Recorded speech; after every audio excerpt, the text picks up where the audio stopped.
माता अनुसुईया को न भूलेंगे न भूलने देंगे। आज माता अनुसुईया जयंती है और इस अवसर पर सती अनुसुईया के जीवन के बारे में थोड़ी सी बात करूंगा। वो सती अनुसुईया जिनके आश्रम पर माता सीता और भगवान श्री राम और लक्ष्मण जी गए थे। वो सती अनुसुईया जो कर्दम ऋषि और देवहूति की बेटी थी। उनका फैमिली बैकग्राउंड बहुत विशाल है, बहुत बड़ा है। वो सती अनुसुईया जिनके पति का नाम अत्रि ऋषि, यही अत्रि ऋषि जो भगवान श्री राम के गुरु समान थे और वनवास के दौरान भगवान श्री राम, माता सीता और लक्ष्मण अत्रि मुनि के पास आए थे। वो माता अनुसुईया जिनके 3 पुत्र और तीनों का इतना नाम। सबसे पहले दत्तात्रेय जी। दत्तात्रेय जी को कौन नहीं जानता। हमारे सिंधी में जो एक मंदिर है, साईं बाबा का मंदिर है, वहाँ आप देखेंगे सबसे पहले दत्तात्रेय जी की मूर्ति लगी हुई है। तो माता अनुसुईया के 3 पुत्र दत्तात्रेय जी, दूसरे चंद्रमा और तीसरा सबसे प्रसिद्ध दुर्वासा ऋषि। तो माता अनुसुईया के 3 संतान। माता अनुसुईया का भाई कपिल मुनि जो सांख्य योग के बहुत बड़े शिखर, कहा जाए कि धरती पर अगर कोई सांख्य योग यानी ज्ञान मार्ग का सबसे प्रथम गुरु कोई है, कपिल मुनि है। और कपिल मुनि ने अपनी माता देवहूति जी को ज्ञान दिया था, दीक्षा दिया था। तो इतना बड़ा फैमिली बैकग्राउंड है माता अनुसुईया का, और उसे लगभग हम सब भूल ही गए थे। फिर मैंने सोचा आज माता अनुसुईया जयंती है, मैं याद दिला दूं कि माता अनुसुईया का एक फैमिली बैकग्राउंड था। पिता महान हस्ती, माता इतनी बड़ी हस्ती, भाई कपिल मुनि, बेटा दत्तात्रेय जी, चंद्रमा और दुर्वासा मुनि, और पति अत्रि मुनि, और इनके गेस्ट रह चुके भगवान श्री राम, माता सीता और लक्ष्मण। इसके अलावा मैं ये कहना जरूरी समझता हूँ कि आज के युग में जब ईरान और इजराइल के बीच युद्ध चल रहा हो, अमेरिका चर्चा में हो, भारत में सैन्य बल की चिंता की जा रही हो कि भारत का सैन्य बल मजबूत हो, भारत की आर्थिक व्यवस्था मजबूत हो, डॉलर के मुकाबले रुपया मजबूत हो, ऐसे युग में अगर मैं सती की बात कर रहा हूँ तो बहुत पुरानी बात कर रहा हूँ। लेकिन घर घर में इस सती की याद रहनी चाहिए, क्योंकि सती अनुसुईया ने माता सीता से कहा था कि यदि कोई पत्नी अपने पति की सेवा कर लेती है फिर उसे किसी और पूजा पाठ की जरूरत नहीं है। संभवतः इस वीडियो का मेरा पहला लाइन यही होना चाहिए था कि यदि कोई पत्नी अपनी पति की सेवा करती है तो उसे अन्य किसी देवी देवता के पूजा पाठ की जरूरत नहीं है। सती अनुसुईया ने यह भी कहा था माता सीता से कि स्त्री के लिए पति से बढ़कर कोई भी दूसरा नहीं है। आज से 5000 वर्ष से पहले की बात है, जब वनवास के दौरान माता सीता और भगवान श्री राम, लक्ष्मण जी कहते हैं कि सामने ही अत्रि मुनि का आश्रम है, वहाँ चलते हैं। और जब ये लोग उस आश्रम में पहुँचते हैं तो माता सीता को सती अनुसुईया अपने अलग कमरे में ले जाती है और उन्हें कुछ उपदेश देती है। उस उपदेश में उनका एकमात्र उपदेश था, पति से बढ़कर संसार में दूसरा कोई नहीं होता। सत्य की परिभाषा भी एक समय में यही थी और मेरे लिए 2026 में भी यही है। यदि कोई एक स्त्री अपने एक ही पति के प्रति समर्पित है, प्रेम पूर्ण है जीवन भर, तो उसे सती माना जाता है। पुराने कथाओं में चाहे सीता हो, सावित्री हो या गायत्री हो, बहुत सारे देवियों का नाम है जिन्हें सती में गिनती किया था। सुबह उठकर मेरे पिताजी कहते थे सीता, सावित्री, अहिल्या, मंदोदरी, इन सब का नाम लेना चाहिए, द्रौपदी, ये सभी सती हैं। इन 5 का नाम तो सभी जानते हैं कि सती है। और सती का सिर्फ इतना ही अर्थ था कि जो जीवन भर सिर्फ एक पति के प्रति समर्पित रही, उन्हें सती कहा गया। चाहे वो मंदोदरी हो, ये जानते हुए भी कि मेरे पति बहुत जगह सामाजिक पॉइंट पर गलत है, फिर भी मंदोदरी ने कहीं भी रावण का साथ नहीं छोड़ा, इसलिए उन्हें सती कहा गया। माता सीता को तो सभी जानते हैं, पूरा जीवन उनका बस राम के सिवा उनका कोई भी नहीं। उसी तरह से द्रौपदी के विषय में यही बात आती है कि द्रौपदी को जब प्रसंगवश उन्हें 5 पतियों की पत्नी बनना पड़ा तो उन्होंने अपने पति की जब भी सेवा की, पूरी ईमानदारी से उन्होंने अपने पति का सेवा किया है और पति धर्म को निभाया है, इसलिए द्रौपदी को भी सती कहा गया। और वैसे भी द्रौपदी भगवान श्री कृष्ण की बहन समान सखी थी। भगवान कृष्ण उनको सखी कहते थे पर उन दोनों के बीच बिल्कुल भाई बहन जैसा रिश्ता था।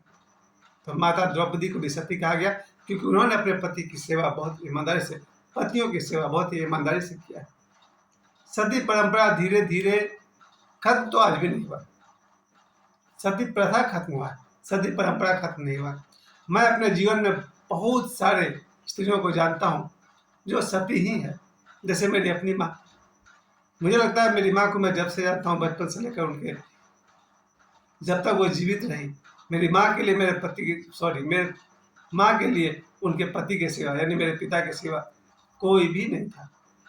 मेरे नज़र में तो मेरी माँ भी सती थी।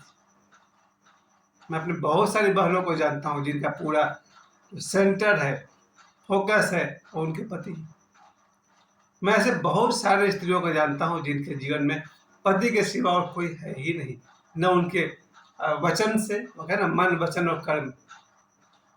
मन से भी जो स्त्री आज भी है 2026 में, मन से भी वो सिर्फ अपने पति की है, मन से वचन से सिर्फ अपने पति की है, और कर्म से भी सिर्फ अपने पति की है। 2026 में मैं ऐसे बहुत सारे माताओं बहनों को जानता हूँ जो सती हैं, यानी सिर्फ एक के प्रति समर्पित है।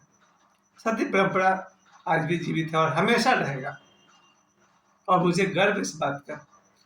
फिर इसके विपरीत परिस्थिति भी है जिसके विषय में कुछ कहना उचित नहीं समझता हूँ, लेकिन आज हम लोग सती की बात कर रहे हैं, सती अनुसुईया की बात कर रहे हैं। और सती अनुसुईया की जो सबसे बड़ी प्रसिद्ध कथा है, आप सभी जानते हैं, उसे दोहराने की ज़्यादा जरूरत नहीं है। एक समय में उनके सतीत्व को लेकर के चर्चा चलती है, तो स्वयं ब्रह्मा विष्णु महेश उनका परीक्षा ले जाते हैं, उनसे भिक्षा मांगते हैं और उनका परीक्षा लेना चाहते हैं कि हे देवी, भिक्षा हम तभी स्वीकार करेंगे जब आप निर्वस्त्र होकर हमें भोजन कराएंगे। बस एक परीक्षा थी, और सती अनुसुईया ने अपने पति को स्मरण किया, पति का ध्यान किया, कमंडल में से जल अपने हाथ में लिया और ब्रह्मा विष्णु महेश के ऊपर छिड़क दिया, ये संकल्प करके कि अभी का भी 6 महीना का शिशु बन जाए। और उस कथा के अनुसार ब्रह्मा विष्णु महेश 6 महीना के शिशु बन गए। और फिर माता अनुसुईया ने उनके कहे अनुसार वचन निभाए। तीनों देवता बहुत प्रसन्न हुए, ब्रह्मा विष्णु महेश, और उनकी क्रमशः पत्नियां भी आई और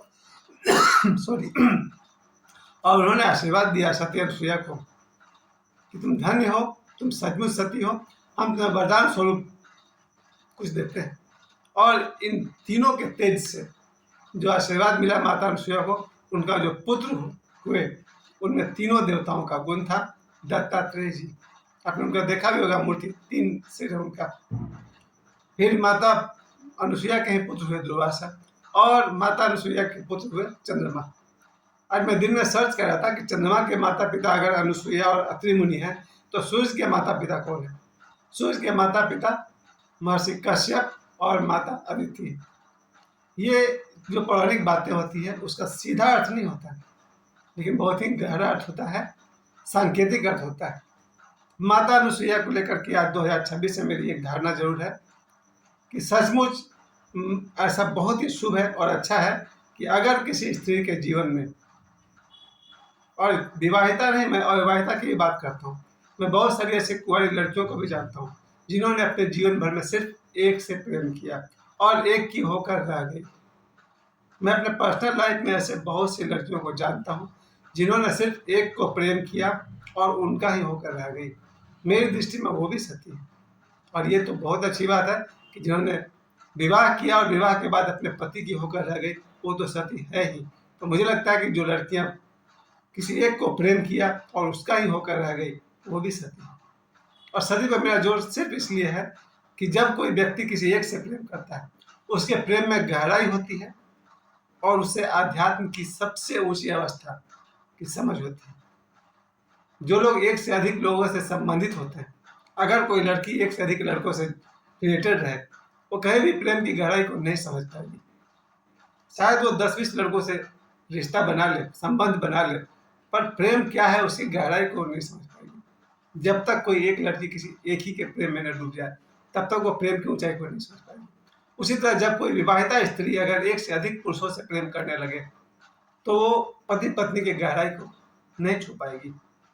इसलिए उचित तो यही है कि अगर कोई एक स्त्री अपने एक ही पति का होकर रह जाए, कोई ज़बरदस्ती नहीं है, बस एक ऐसी ऊँची अवस्था हो, उन स्त्रियों को, उन लड़कियों को मैं सती मानता हूँ। और ऐसे सतियों से जिनका जन्म होगा भगवान राम की तरह, भगवान कृष्ण की तरह, गौतम बुद्ध की तरह, और संसार के जितने भी महापुरुष, सत्पुरुष हैं, उन सब का जन्म जब भी होगा किसी सती से ही होगा। क्योंकि सती में ही वो योग्यता है कि उनके गर्भ में कोई देवतुल्य पुरुष जन्म ले सके।